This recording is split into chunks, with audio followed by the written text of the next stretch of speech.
Hey guys, so this week is Easter Sunday. Yes, that is right. Easter is just 1 week away, and Easter honestly is probably the biggest holiday, the biggest cause for celebration for anybody who calls themselves a follower of Jesus.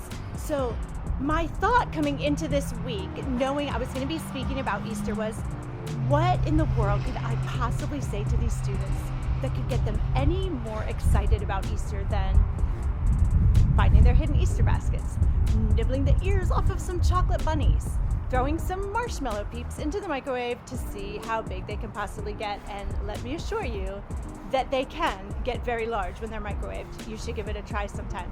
But apart from all that, I found myself thinking, what can I say about Easter that they don't already know? Because it is so pivotal.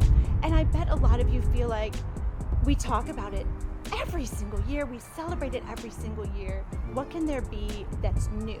So here's what I did. Because I'm a little bit of a nerd, I decided I'm going to read all 4 of the gospel accounts of Easter Sunday specifically. After Jesus was already crucified, already buried, that day when he rose from the grave, what did that day look like?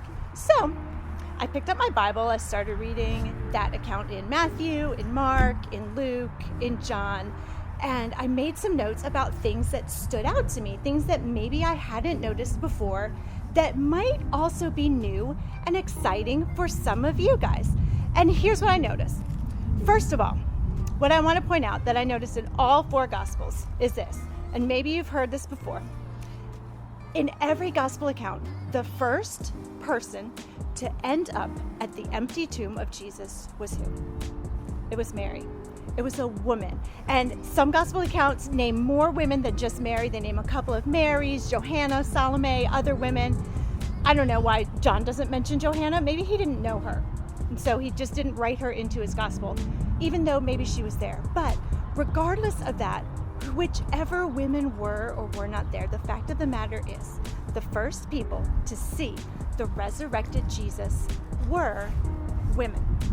And here's why that is super important. It's because, guys, I don't know if you know this, God is in the business of doing things that are new and outstanding and that don't make sense to the way things normally are. And including women as the first people to see the resurrected Jesus was huge. Here's why. You may or may not know this, but back 2,000 years ago in Jewish society, women weren't necessarily the top of the social ladder. They were pretty much second-class citizens. And women, in fact, in that time, were not even allowed to testify in a court of law because they were unreliable witnesses. Their word could not be taken in a court of law. And yet, these are the people to whom Jesus says, he gives the first Great Commission. The very first go and tell was given to a group of women because God was doing something new and something different. So he told these women who couldn't testify in a court, whose word was considered invalid, he told these women, go and tell the rest of my disciples, the rest of my followers, what you've just seen. Go and tell them that you've seen me. He gives them this amazing news to tell. And they do. They go and tell it. But the disciples, here's the other thing that I noticed as I was reading through all these gospel accounts. The disciples have very mixed emotions about their response to finding out that Jesus is risen. They're overjoyed, but they're also terrified. They fall down in worship, but they also doubt. And I think that is so important to notice because I know so many of us go through times where things seem very questionable and we don't know what to do with our thoughts and feelings. Like we think, is this a moment I should celebrate? Is this a moment I should be afraid? And that's exactly what the disciples were going through in that moment. And here's a story that I love that you'll only find, I think, in the book of Luke specifically. It's a story of several of the disciples.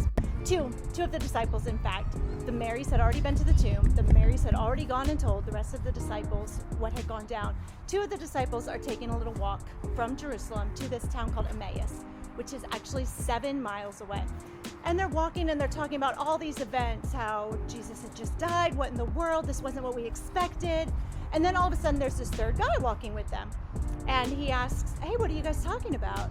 And so the two disciples start filling him in all about Jesus, how he had just died, how he got buried, how these Marys said that he wasn't in his tomb anymore and now he's back, and none of this makes any sense. And they're talking to this third guy about it, and they get all the way to Emmaus and they sit down to have lunch, and this third guy grabs some bread, breaks it, blesses it,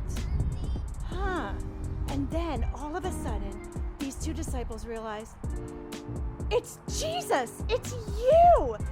They didn't know it was him. The entire time they were talking to him, about him. Why? Because they were just so confused about the whole thing. They had actually seen their friend nailed to a cross, bleeding, dying, buried, and then they walked with him and talked with him and didn't even realize it was him until he did something tangible that called their minds back to, oh my goodness, we've seen Jesus do this before. Jesus, it actually is you. And before you judge the disciples too harshly and think, how in the world could they possibly walk for 7 miles with him and not know who he is? Take some time to think about it. We have been talking about the resurrection of Jesus, the death, the burial, everything leading up to it, everything that happens after it. We've been talking about that for like 2,000 years. For the disciples, it's right now. And it doesn't make any sense, but it's huge. So here's what I would encourage you guys to do.